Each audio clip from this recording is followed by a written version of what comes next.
Телевизионун баш редактору Валентина Короляк талантлы bir insan her birine yardıma gelir. Валентина Даниловна Короля, ben bilirim 30 yıldan ziyade açan geldiydim Gagavuz radyosuna çalışma, o çalışardı Komradaki televizyonda. İsterim söylemeye bir İslah açık yürekli insan, bir İslah uzman, hangisi her zaman gelecek yardıma saymacık zahmetini, insan hangisinin yerinden geçtirdiği bir kişi çok öğrenici, onun yerlerinden geçtiği süreceğiz. Çünkü o çalışır Komrat Devlet Üniversitesi'nde de çok öğrencilere verdi bu jurnalistika derslerini. Valentin Danila Karalak ayrılır başka kolegalarımdan onunla hani o her zaman açık çalışma, bir şey değiştirmeye, nasılsa ideyaları geliştirmeye. Valentina Danilovna her zaman verir bize nasihatları hem yeni bilgileri. Ama isterim söylemeye, hani Valentina Danilovna'nın tanışmak başladı ta üniversitede. O zaman o bizi öğretirdi jurnalistika uğrunda. O bilgileri, anılarını o zaman verdi bize. Biz şimdi gösteririz kendi işimizde, praktikada. İsterim nişanlama, hani onunla beraber elin dil sadece işleme. O öyle bir elin ruhlu, sıcak canlı insan hangisinin varınca laf etme, hem de varınca türlü bakışları iş için açıklama.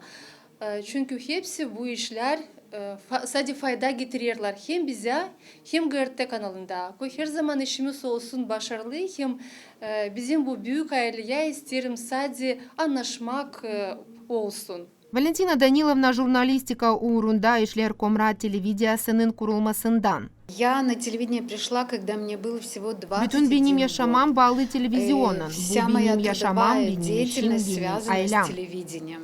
Это моя жизнь, это моя работа, это моя семья. Nice götürme kendini türlü durumlarda, nesi soruçları vermeye respondenta, hem kendi işlerinde Valentina Danilovna mahsus nasihat verecek. Телевидение предполагает разнообразие. Не могут быть все одинаковые. Если будут все одинаковые, то и программы будут одинаковые. İş televizyonda her türlü olur, islada, dil islada, ama biz kendi işimizde lazım bulalım sadece pozitif. Her bir korespondenta lazım kendi özelliği, çünkü her türlü insan var. Стиль.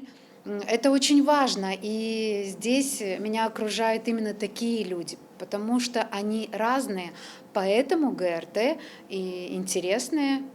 O her zaman farklı, her zaman şen, hem her zaman zamandaş dalgasında da hiçbir zaman pişman olmur, aynı bu zanaata geldi. Я никогда не жалела и не жалею. Yerli geldiydi o vakit açan lazımdı ayırma kendine zanaat, ben ayıracaktım onu yeniden. Pek sık kendi misafirlerine Valentina Karolak verir bir soruş. Nesu sizin yaşamanızın devizi, ama nesu yaşamak devizi onda. Только вперед Sadece ileri hem lazım inanma kendini hem de insanı. людям.